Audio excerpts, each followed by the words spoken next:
um transtorno de ansiedade. Dependendo da intensidade, a gente vai precisar de medicação. Ponto final.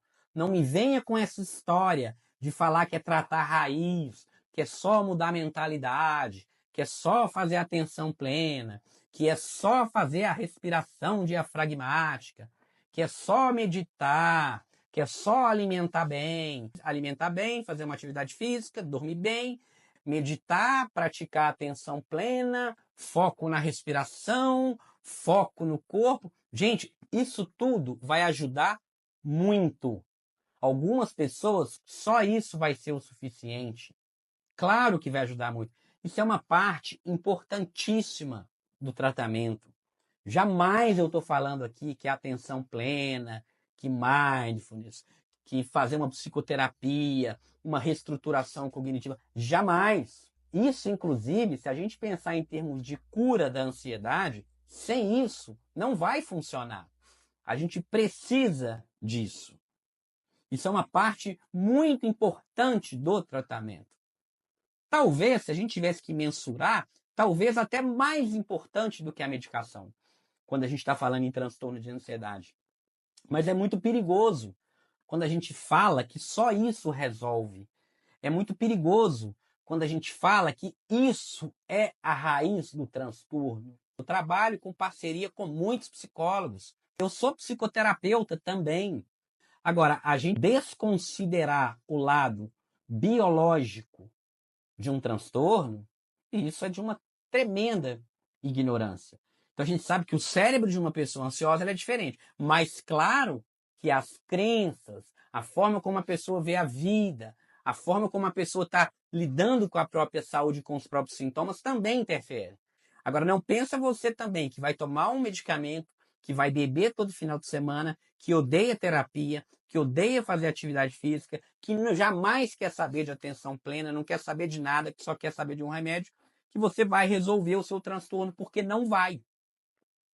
Se você ignorar tudo isso que eu falei aqui, olha, não quero terapia, não quero saber de meditação, não quero autoconhecimento, não quero nada, só quero um remédio que resolva o meu problema. Ok, fica aí procurando o resto da vida, você não vai resolver. Ponto final. Agora, ignorar o medicamento também quando ele é necessário é uma ignorância. Ou seja, a gente tem várias raízes para o problema. A gente tem a parte biológica, porque o cérebro é diferente. A gente tem a parte psicológica e a gente tem fatores ambientais, né? Uma pessoa altamente ansiosa que acorda tarde, não tem horário para dormir, não tem uma rotina, é sedentário, alimenta mal, ingere álcool e drogas. Poxa, quer tratar e quer vencer a ansiedade, você vai ter que levar em conta todos os aspectos de uma ansiedade. E os aspectos incluem medicação, em muitos casos, medicação sim. Não me venha com papinho de coach que vai te curar sem remédio nenhum, porque não vai. Muitas vezes vai, mas não num primeiro momento. Além da medicação, prestar atenção nos fatores ambientais. Qual é o ambiente que você vive? Como que está esse ambiente, o que você está fazendo com o seu corpo, as pessoas que você convive, né? Como que está o ambiente que você vive? Quais são as pessoas que você se relacionam? De repente você está só se relacionando com porcaria de pessoa, né, gente? Vai me desculpar. Às vezes a pessoa só procura trem ruim para a vida dela, só faz coisa ruim com a vida dela e depois quer ter uma mente calma. A pessoa só entra em relacionamento abusivo, bebe o dia inteiro, fuma o dia inteiro, não tem rotina, não tem nada e depois fala, eu não entendo porque que minha vida tá essa porcaria. Então vamos começar também a se autorresponsabilizar. Se autorresponsabilizar não é transferir tudo para o outro. Ok, ambiente, psicológico e o biológico. Se eu levar em conta todos esses três aspectos que vale para qualquer transtorno, vale para depressão, vale para transtorno bipolar, vale para psicose, vale para tudo. Claro que a depender do transtorno, uma coisa vai ter um peso maior. Se eu pegar, por exemplo, um paciente esquizofrênico, um paciente psicótico, o peso genético, o peso do biológico, ele é muito forte, ele é muito intenso. Talvez na ansiedade é um pouco menor. Se a gente pegar o transtorno de ansiedade generalizada, ele é basicamente o transtorno da preocupação. É uma pessoa que está o tempo inteiro preocupada com tudo. Por isso que chama transtorno de ansiedade generalizada, porque é uma preocupação generalizada. Imagina, a partir de agora, eu me preocupo com o que as pessoas pensam sobre mim. Então eu estou aqui na live e eu estou preocupado com o que essas 200 pessoas que estão aqui estão pensando, falando de mim. Provavelmente dessas 200 pessoas, deve ter muita gente que está gostando. Mas provavelmente deve ter muita gente que está odiando. Provavelmente tem muita gente que está falando assim, nossa, tudo que esse médico fala faz sentido para mim. Deve ter outra gente que está falando, nossa, nunca vi um médico sem noção na minha vida. Deve ter gente que está preocupada, sei lá, com o meu cabelo, com a cor da estante que está aqui atrás, com o livro, enfim. Sempre vai ter esse tipo de pessoas. Imagina que eu me preocupo agora com o que as pessoas pensam sobre mim. Mas é uma preocupação voltada só para isso. Eu não estou muito preocupado nesse momento, com meu filho, não estou muito preocupado com as contas, não estou preocupado com a minha saúde, não estou preocupado com nada. Mas eu tenho uma preocupação intensa sobre o que as pessoas pensam de mim.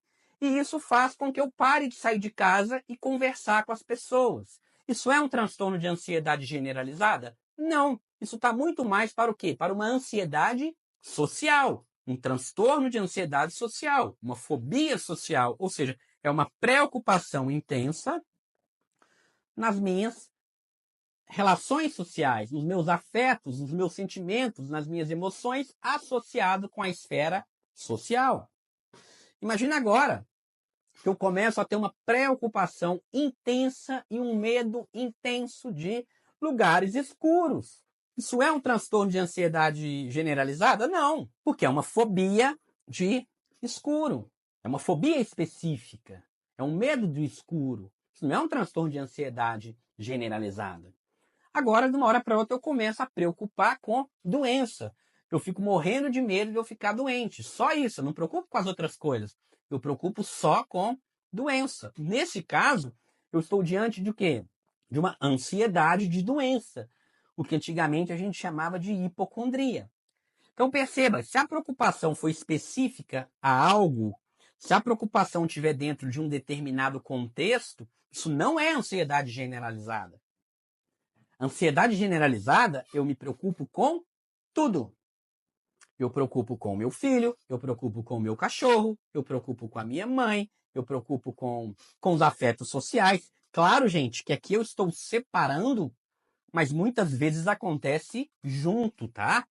A pessoa pode ter uma ansiedade generalizada, uma ansiedade social e uma ansiedade de doença. Ela pode.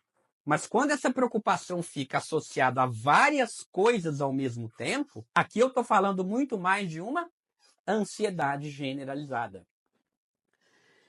E tem duas palavras que resumem o transtorno de ansiedade generalizada por, assim, a melhor definição de transtorno de ansiedade generalizada. Tem duas palavras que resumem isso. Obviamente, a preocupação, uma preocupação excessiva. Então, ó, alguém falou nos comentários, preocupação excessiva. Sim, tá? Mas principalmente a intolerância à incerteza. A pessoa não tolera a incerteza. Não posso aceitar a incerteza na minha vida. Eu preciso ter certeza absoluta de tudo. Você está num relacionamento, você tem que ter certeza absoluta que aquela pessoa te ama e que aquele relacionamento vai durar para sempre. Você está numa faculdade, acabou de entrar numa universidade, você quer ter certeza absoluta que quando você sair de lá, você vai ter um emprego. Você sentiu um frio na barriga, você quer ter certeza absoluta que aquele frio na barriga não significa uma doença maligna. Você discutiu com seu namorado, você quer ter certeza absoluta que foi uma discussão pequena, que na verdade ele te ama. Aí vocês fizeram as pazes, ele já jurou para você que fez as pazes, que te ama, que foi uma coisa isolada. Você quer ter certeza absoluta que ele está falando a verdade. Você quer ter certeza absoluta de tudo na sua vida. Você está com um bom emprego, você quer ter certeza absoluta de que esse emprego é para sempre. A Cíntia comentou, gosto do previsível. Cíntia, bem-vindo ao mundo real. O mundo real, ele não é previsível. Aliás, o nosso cérebro, ele foi programado, qualquer pessoa, gente, uma pessoa com ansiedade generalizada e uma pessoa sem ansiedade generalizada. Qualquer pessoa faz o tempo inteiro um processo de redução de incerteza. A gente está o tempo inteiro reduzindo a incerteza. Vocês que estão aqui nessa live, vocês passaram por um processo automático de redução de incerteza. Ora, eu estou numa dúvida. Será que eu assisto essa live ou não?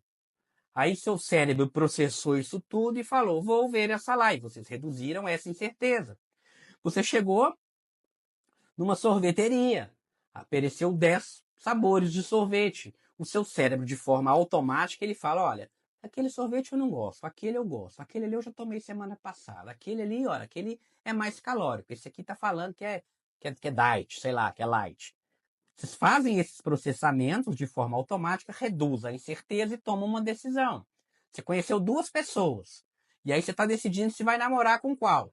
Olha, aquela pessoa é assim. Não, aquela pessoa me lembrou meu ex-namorado. Não, não gosto, porque aquele tem.